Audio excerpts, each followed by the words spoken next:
কাল থেকে শুরু হচ্ছে সনাতন ধর্মাবলম্বীদের সবচেয়ে বড় উৎসব শারদীয় দুর্গোৎসব।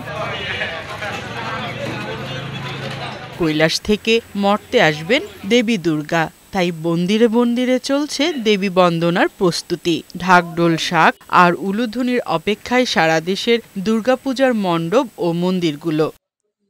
শারদীয় দুর্গোৎসবকে ঘিরে বাগেরহাটে এবার ৬০৫টি মণ্ডপে অনুষ্ঠিত হবে পূজা। দুর্গোৎসবকে ঘিরে মণ্ডপে মণ্ডপে চলছে শেষ মুহূর্তে সাজসজ্জার কাজ।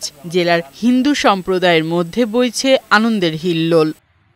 এবছর সদর উপজেলার হাকিমপুরের শিকদার বাড়িতে পূজার নেই কোনো আয়োজন, তবে চিতলমারীর চণ্ডীভিটা মন্দিরে ১৭১টি প্রতিমা নিয়ে অনুষ্ঠিত হবে সর্ববৃহৎ পূজা। গত বছর এর সংখ্যা ১৫২টি ছিল বলে জানান মন্দিরের পুরোহিত। ৩ মাস ধরে ৫ জন ভাস্কর প্রতিমাগুলো তৈরি করেছেন। চণ্ডীভিটা আমাকে গতবার যে লোক হয়েছে হাজার হাজার লোক, এবার লক্ষ লক্ষ লোকের আয়োজন বা হবে। ১৭১টি দেবী তৈরি করা হয়েছে। দেবীর বিভিন্ন ধরনের রূপ আছে, মহামায়া থেকে শুরু করে দেবীর পুজো হবে এবং আমার কাজ করে খুব ভালো লাগছে। এদিকে দূর দূরান্ত থেকে সর্বাধিক প্রতিমা সম্মিলিত এই মন্দির পরিদর্শনে আসছেন অনেকেই। তাদের প্রত্যাশা শান্তিপূর্ণভাবে শেষ হোক এই উৎসব আয়োজন। ইতিমধ্যে আমাদের যে মায়ের যে নির্মাণ কাজ সেটা আমরা সম্পন্ন করেছি, আমাদের ডেকোরেশনের কাজ চলতেছে। এখানে স্থায়ীভাবে এখানে সিসিটিভি নিরাপত্তার সাথে সিসিটিভি ক্যামেরা এখানে আছে। বাগেরহাট জেলার ভিতরে এটা যেহেতু অনেক বড় একটা পূজা, তো এই কারণে আমাদের আইন শৃঙ্খলা ব্যবস্থা অনেক কঠোর থাকবে। খুব উৎসব মুখর পরিবেশে আমাদের এই পূজা অনুষ্ঠান হয়। আমরা এবারও ভাবছি যে অনেক লোকের সমাগম হবে আমাদের এই মন্দিরে। বিপুল সংখ্যক প্রতিমার কারণে চিতলমারী এই বছর বাগেরহাট জেলার দুর্গোৎসবের মূল আকর্ষণে থাকবে বলে আশা প্রকাশ করেন আয়োজক কমিটির প্রধান। ১৭১টি প্রতিমা নির্মাণে আমরা এখানে দুর্গোৎসবের আয়োজন করেছি।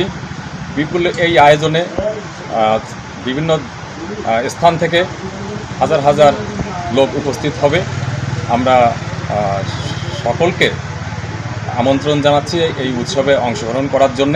দুর্গোৎসবকে ঘিরে আইনশৃঙ্খলা রক্ষাকারী বাহিনী ও স্থানীয় পূজা উদযাপন কমিটির সঙ্গে বিএনপির স্থানীয় নেতৃবৃন্দ ও নেতাকর্মীরা কাজ করবেন বলে জানান বাগেরহাট জেলা বিএনপির প্রধান সমন্বয়ক ও সাবেক সভাপতি MA সালাম। প্রতিটি পূজা মণ্ডপের যে পূজা উদযাপন কমিটি আছে, সেই কমিটির যারা ভলান্টিয়ারের দায়িত্ব পালন করবে, সেখানে আমাদের জাতীয়তাবাদী দলের নেতাকর্মীরা থাকবেন, আমাদের যুব দল, স্বেচ্ছাসেবক দল, ছাত্র দল, কৃষক দল, শ্রমিক দল, সব শ্রেণীর নেতৃবৃন্দ সেই কমিটির মধ্যে থাকবেন এবং তাদের পূজা উৎসবে কোনো ধরনের কোনো অসুবিধা যেন না হয়, এটি শান্তি শৃঙ্খলার সাথে যেন পালন করতে পারে, সে ব্যাপারে আমরা সর্বাত্মক সাহায্য করছি। 3 স্তর বিশিষ্ট নিরাপত্তা ব্যবস্থা সহ সকল ধরনের নাশকতা ঠেকাতে আইনশৃঙ্খলা বাহিনী কঠোর ভূমিকায় রয়েছে বলে জানান বাগেরহাটের পুলিশ সুপার। জেলা পুলিশের পক্ষ থেকে 3 স্তরের নিরাপত্তা ব্যবস্থা রাখবে, স্ট্যাটিক পুলিশ ডিউটি থাকবে এবং পুলিশ টহল